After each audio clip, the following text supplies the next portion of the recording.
آج ہم ایک ایسی کہانی میں غوطہ لگائیں گے جو شاید نظر نہیں آتی، لیکن ہمارے روزمرہ کے کام کاج، ہمارے دفتروں اور فیکٹریوں کی بنیاد میں یہی کہانی چھپی ہوئی ہے۔ یہ ان خیالات کی کہانی ہے جنہوں نے ہماری ملازمتوں کو وہ شکل دی ہے جو آج ہم دیکھتے ہیں۔ تو سوال یہ ہے کہ آخر ہماری نوکریاں، ہمارے کام کرنے کا طریقہ، یہ روز کی میٹنگز، یہ عہدوں کا پورا نظام، یہ سب بنا کیسے؟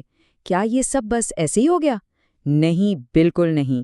اس کے پیچھے ایک سوچی سمجھی تاریخ ہے، کچھ بڑے بڑے نظریات ہیں اور اہم فیصلے ہیں۔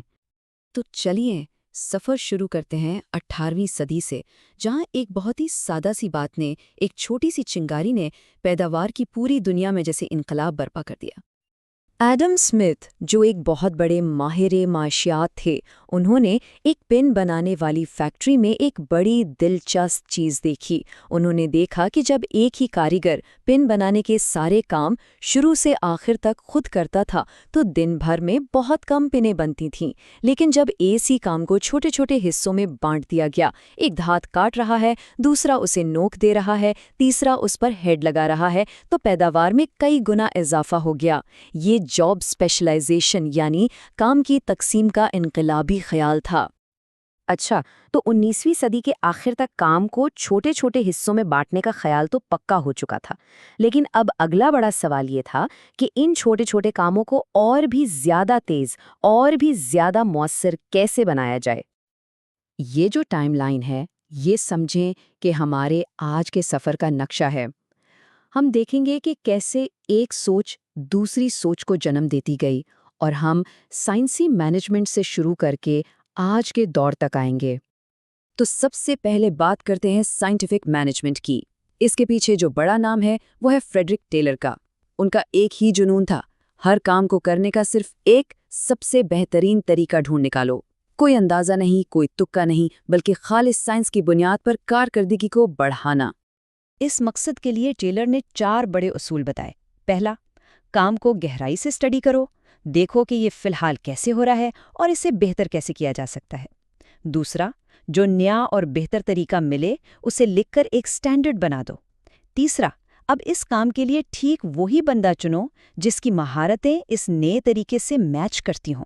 اور چوتھا، جو کہ بہت اہم ہے، ایک ٹارگٹ سیٹ کرو اور جو اس سے آگے نکلے اسے انعام دو۔ کتنا سیدھا اور منطقی نظام ہے نا، بالکل ایک مشین کی طرح۔ اور ٹیلر کے خیال کا یہ حصہ بہت ہی اہم تھا۔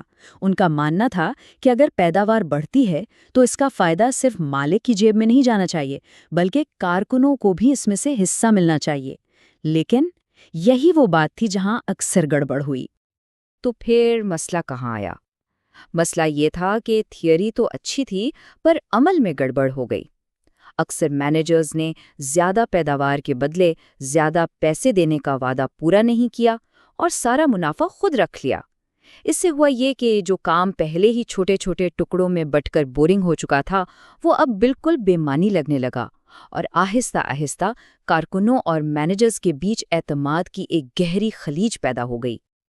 اچھا، تو ایک طرف کام کو بہتر بنانے کی کوشش ہو رہی تھی، لیکن اب سوچ کا دائرہ بڑا ہو رہا تھا۔ اب سوال صرف ایک مزدور یا ایک کام کا نہیں تھا، بلکہ سوال یہ تھا کہ پوری کی پوری کمپنی کو، پوری تنظیم کو کیسے ایک بہترین مشین کی طرح ڈیزائن کیا جائے۔ اور یہیں سے ایڈمنسٹریٹو مینجمنٹ کا نظریہ سامنے آیا۔ اس کا مقصد تھا ایک ایسا بلو پرنٹ، ایک ایسا نقشہ تیار کرنا جس سے پوری تنظیم کو بہترین طریقے سے چلایا جا سکے۔ سوچ یہ تھی کہ اگر ہر شعبہ، ہر عہدہ، ہر شخص اپنی صحیح جگہ پر ہو اور اسے اپنے کام کا ٹھیک ٹھیک پتہ ہو تو پوری کمپنی خود بخود کامیابی کی طرف بڑھے گی۔ اس سلسلے میں ایک بہت بڑا نام میکس ویبر کا ہے۔ انہوں نے بیوروکریسی کا نظریہ پیش کیا۔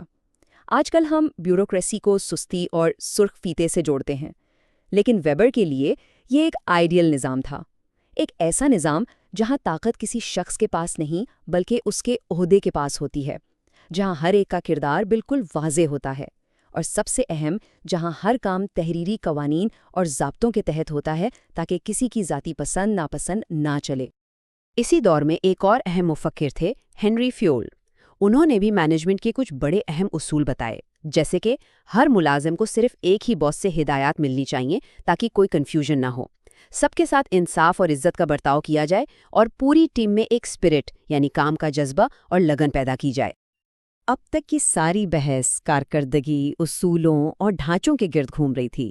انسان کو اس مشین کا ایک پرزہ سمجھا جا رہا تھا، اور پھر ایک ایسا واقعہ ہوا، ایک ایسی دریافت ہوئی جس نے سب کچھ بدل کر رکھ دیا اور مینجمنٹ کی سوچ میں ایک انقلاب برپا کر دیا۔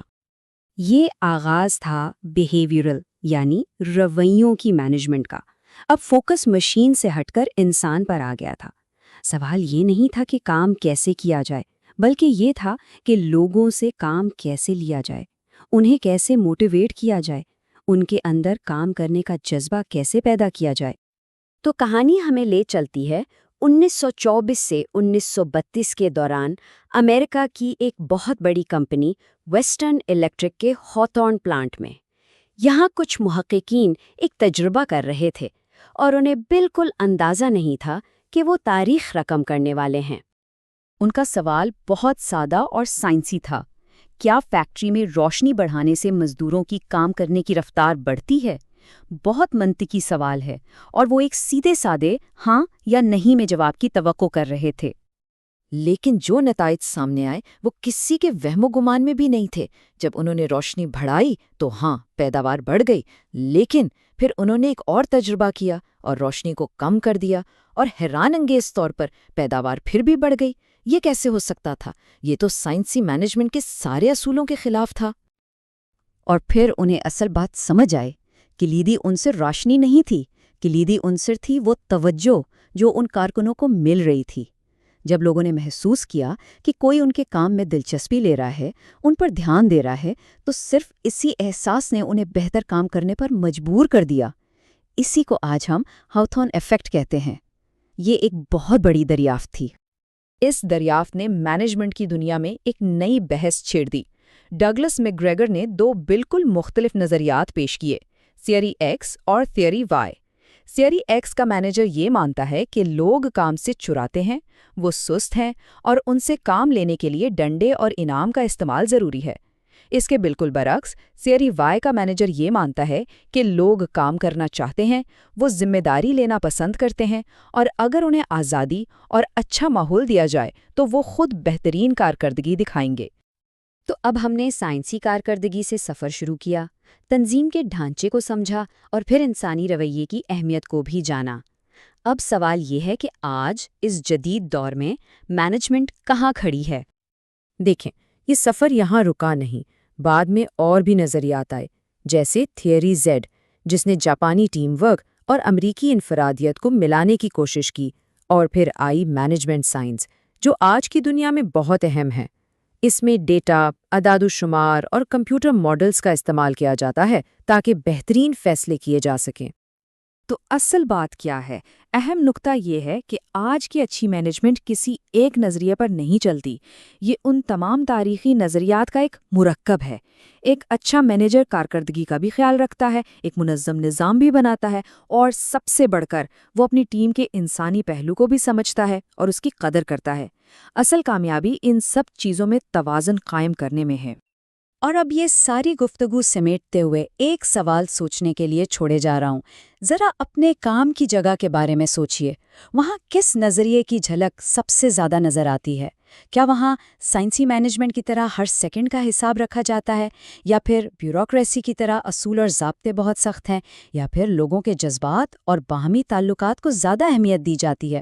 اس پر ضرور سوچئے گا۔